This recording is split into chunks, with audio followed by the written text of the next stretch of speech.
बेटे अनिकेत और बेटी अमायरा के साथ रहती थी। उनके पति की मौत कई साल पहले हो चुकी थी। कुछ समय बाद अमायरा की शादी शहर में रहने वाले एक लड़के से हो गई, जिसके बाद वो शहर में ही सेटल हो गई। लेकिन बीच बीच में वो शांति देवी से मिलने आती रहती थी। तो वहीं उसका बेटा भी ज्यादातर काम के सिलसिले में मीटिंग्स के लिए गांव से बाहर रहता था। एक रोज, माँ तुम्हें वो साड़ी पसंद आई? ये मुंबई गए थे तभी मेरे लिए और आपके लिए लाए थे। हाँ बिटिया, साड़ी तो बहुत अच्छी है। जमाई राजा की पसंद सच में बहुत अच्छी है। तभी पीछे से उनका नौकर मनोहर आता है। मालकिन खाना लग गया है, खाना खा लीजिए। अच्छा ठीक है अमायरा बेटी, मैं फोन रखती हूँ। मनोहर ने खाना लगा दिया। तभी अनिकेत और शांति देवी खाने की टेबल पर आ जाते हैं, जहाँ मनोहर ने कई तरह की डिश उनके लिए बनाकर रखी हुई थी। वाह मनोहर काका, आज भी आपके हाथों में वही स्वाद है जो हम बचपन से खाते आए हैं। क्या कमाल का खाना बनाते हैं आप। हाँ अनिकेत, ये बात तो है। और खासकर ये कोफ्ते की सब्जी तो तेरे बाबा को भी बड़ी पसंद थी मनोहर के हाथ की। वो हर दूसरे दिन सब यही बनाने के लिए बोलते थे। ठीक कहा मालकिन, मुझे आज भी याद है। दरवाजे पर दस्तक हुई। शांति देवी ने दरवाजा खोला तो सामने एक दुबला पतला पर बहुत ही चतुर सी आंखों वाला युवक खड़ा था। मालकिन मेरा नाम गोपाल है, गांव से आया हूँ, काम की तलाश है। मनोहर काका ने आपके यहाँ भेजा है। अच्छा हाँ हाँ। शांति देवी को वो मासूम लगा, पर वो नहीं जानती थी कि उसकी आंखों में चमक मासूमियत की नहीं बल्कि लालच की थी। ठीक है बेटा, काम अच्छे से करना। फिर गोपाल ने मीठी मुस्कान दी। गोपाल अपने कपड़ों की गठरी लेकर हवेली के अंदर प्रवेश हो गया। वो बड़ी हवेली और उसमें रखे महंगे सामान को देखकर ही पैसों का अंदाजा लगा चुका था। हवेली बड़ी थी, कमरे अधिक। गोपाल, तुम्हारा कमरा वहाँ है, तुम अपना सामान वहाँ रख दो। जी मालकिन। वैसे एक बात कहूँ मालकिन, आप मेरी माँ जैसी है मालकिन। ये सुनकर शांति देवी ने उसके सिर पर हाथ रखा। धीरे धीरे गोपाल ने शांति देवी को ऐसे ही अपनी मीठी मीठी बातों में फंसा लिया। वो घर की साफ सफाई, बर्तन, कपड़े सब कर लेता था। उसने अपने काम और बातों से शांति देवी को खुश कर दिया। मालकिन आप बैठिए, मैं सब कर दूंगा। कितना समझदार लड़का है ये। अपनी मासूम शक्ल और मासूम बातों से पहले दिन मेरे हाथ की बनी कोफ्ते की सब्जी खाई थी तो उन्होंने खुश होकर मुझे गले से लगा लिया था। एक नौकर को इतना सम्मान सिर्फ इसी घर में मिल सकता है, और यही कारण है शायद कि मैंने इतनी जगह नौकरी की थी, लेकिन जब से यहाँ आया तो यहीं का होकर रह गया। तो जैसे भरोसेमंद नौकर भी तो बड़ी ही किस्मत वालों को मिलते हैं। मनोहर को कई साल हो गए थे उनके यहाँ काम करते हुए। साथ ही वो काफी ईमानदार और काफी भरोसेमंद इंसान भी था, इसलिए शांति देवी ने उसे कभी भी वहाँ से नहीं निकाला। फिर एक रोज, मालकिन गांव से मेरी घरवाली का फोन आया है। मेरे बेटे की तबीयत खराब है, इसीलिए मुझे अपने गांव जाना होगा। अच्छा ठीक है, चले जाना मनोहर। वैसे भी कई साल हो गए तुझे अपने गाँव गए हुए। लेकिन सुन, जाने से पहले एक नौकर का इंतजाम करता जा। तू तो जानता है मेरी उम्र ढल चुकी है, शरीर कमजोर होता जा रहा है। अब मेरे बस की बात नहीं घर के काम के लिए, इसलिए नौकर की जरूरत पड़ती है। ठीक है मालकिन, मेरे एक दोस्त का बेटा है जो काफी समय से नौकरी ढूंढ रहा है, मैं उसे यहाँ भेज दूंगा। फिर मनोहर अगले दिन ही अपने गांव के लिए निकल जाता है और फिर अनिकेत का भरोसा जीत लिया। गोपाल, खाना बनाने में तुम भी माहिर हो। क्या करे मालिक, बहुत छोटे थे जब माँ गुजर गई और पिताजी सारा दिन काम के सिलसिले में बाहर ही रहते थे, इसीलिए खुद ही खाना बनाना सीखना पड़ा और बचपन से लेकर अब तक आदत हो गई बनाते बनाते। बेचारा, इसने कितने दुख देखे हैं। पर गोपाल का असली चेहरा धीरे धीरे उभरने लगा। एक दिन उसने शांति देवी को गहनों की अलमारी खोलते देखा तो उसकी आंखों में चमक दौड़ गई। इतने गहने हैं और ये बूढ़ी औरत, इसका अगर थोड़ा बहुत हाथ साफ कर भी लूं तो क्या ही होगा, लेकिन मेरी तो जिंदगी बन जाएगी, ताउम्र काम नहीं करना पड़ेगा।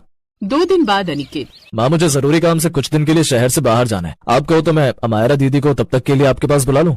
अरे नहीं नहीं बेटा, ऐसा कुछ नहीं है। क्यों उसे परेशान कर रहा है? 2 दिन की तो बात है, मैं रह लूंगी और फिर गोपाल भी तो है घर में, क्या डर है। ठीक है माँ। उसी शाम जब शांति देवी पूजा कर रही थी, गोपाल दबे पांव अलमारी के पास पहुंचा और उसने वो अलमारी की चाबी उठाई। उसने वो खोली ही थी कि तभी पीछे से आवाज आई। चलते थोड़ी तबीयत खराब हो गई थी, अब मैं आ गई हूँ, कुछ दिन यहीं रहूंगी तुम्हारे साथ। माँ एक बात कहूँ, मुझे ये गोपाल कुछ भरोसे लायक नहीं लग रहा। तुम ठीक कहती हो बेटी, मुझे भी कहीं न कहीं लगता है कि शायद गोपाल भरोसे लायक है नहीं। अमायरा ने तय किया कि वो सच्चाई जानकर ही रहेगी। अब वो उस पर नजर रखने लगी। फिर एक दिन, गोपाल जरा इधर आओ, तुम ये राशन कितना बेकार लाए हो, लेकिन इसके पैसे इतने महंगे कैसे? यहाँ पास वाली दुकान में तो आधे दाम है, हम तो कई सालों से वही ला रहे हैं। मैं क्या करूं दीदी, दुकान वाला महंगा देता है, मैं झूठ क्यों बोलूंगा। अच्छा ठीक है, अब जाओ यहाँ से। वो तो वहाँ से चला गया, लेकिन फिर अमायरा उसी दुकान में गई। दुकानदार ने बताया कि गोपाल महीनों से कम दाम में ले जा रहा है राशन। अमायरा और शांति देवी सतर्क हो गई और अब उन्होंने एक कैमरा खरीदकर घर में छुपा दिया ताकि गोपाल की हरकत पकड़ी जा सके। अगले ही दिन जब घर में कोई नहीं था, गोपाल कमरे में आया। उसने अलमारी खोली और गहनों की डिब्बी उठाई। आज तो सब ले जाऊंगा, फिर सारी उम्र कोई नौकरी नहीं करनी पड़ेगी। वो मौके का फायदा उठाकर गहने चुराने वाला था कि तभी बस बहुत हुआ, बहुत लूट लिया। क्या कर रहे हो? वो मालकिन, ये अलमारी की चाबी यहाँ गिर गई थी, मैं उसे संभाल कर देने आया था। चूहे बहुत हो गए ना। फिर शांति देवी को शक हुआ पर उन्होंने कुछ नहीं कहा। उन्होंने बस चाबी उठाई और कमरे से बाहर चली गई। गोपाल ने दांत भींचते हुए खुद से कहा, एक दिन तो मौका मिलेगा, फिर देखूंगा। अब गोपाल ने होशियारी से काम लिया। ऐसे कुछ दिन बीत गए। कुछ हफ्तों बाद शांति देवी को पेट में दर्द रहने लगा। डॉक्टर ने दवा दे दी और आराम करने की सलाह भी। अब पूरे घर की जिम्मेदारी गोपाल पर थी और इसी का उसने फायदा उठाना शुरू किया। अब राशन सब्जी सब खुद लाने लगा, जिसका फायदा उठाते हुए वो घटिया और सस्ता राशन ले आता और उसमें से पैसे बचा लेता। दूध लेने जाता तो उसमें दूध की जगह पानी मिला देता और बाकी पैसे जेब में डाल लेता। सब्जी लेने जाता तो सस्ती सड़ी गली सब्जियां ले आता।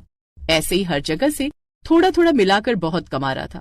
लेकिन एक शाम शांति देवी की बेटी अमायरा शहर से आई। वो तेज दिमाग वाली महिला थी। माँ, तुम्हारी तबीयत खराब थी और तुमने मुझे बताया भी नहीं। मैं ठीक हूँ बेटी, बस। तभी उस जोरदार आवाज ने उसे चौंका दिया। दरवाजे के पीछे से अमायरा और 2 मोहल्ले वाले अंदर आ गए। गोपाल, क्या यही तुम्हारी ईमानदारी है? लालची नौकर। जी तो चाह रहा अभी लाठी से कूटकर इसकी हड्डियां लाल कर दूं। फिर गोपाल का चेहरा पीला पड़ गया। फिर पूरी हवेली में सन्नाटा छा गया। गोपाल हाथ जोड़कर रोने लगा। दीदी, गलती हो गई, बस थोड़े पैसे चाहिए थे। मेरे बाबा बीमार हैं, मैं मजबूर था। मैं अपनी माँ को पहले ही खो चुका हूँ, लेकिन अब अपने पिता को नहीं खो सकता। बेटा, अगर परेशानी बताता तो मैं मदद कर देती, पर तुमने धोखा क्यों दिया? पर गोपाल के चेहरे पर अब भी सच का डर नहीं था, बल्कि पकड़े जाने का अफसोस था। फिर मोहल्ले वालों ने कहा कि पुलिस बुलाते हैं, पर शांति देवी बोली, नहीं, मैं इस लड़के को जेल जाते हुए नहीं देखना चाहती। फिर सभी हैरान रह गए। माँ, इसने आपकी मेहनत की कमाई लूटने की कोशिश की। हाँ, लेकिन शायद एक और मौका इसे बदल दे। फिर उन्होंने गोपाल की तरफ देखा। अगर तू इस घर से तुरंत चला जाए और दोबारा कभी धोखा ना दे तो मैं तुझ पर कोई कार्रवाई नहीं करूंगी। गोपाल की आंखों में शर्म थी। वो चुपचाप सिर झुकाकर बोला, मैं चला जाता हूँ मालकिन, पर गरीब आदमी मजबूरी में गलतियां करता है, जानबूझकर नहीं।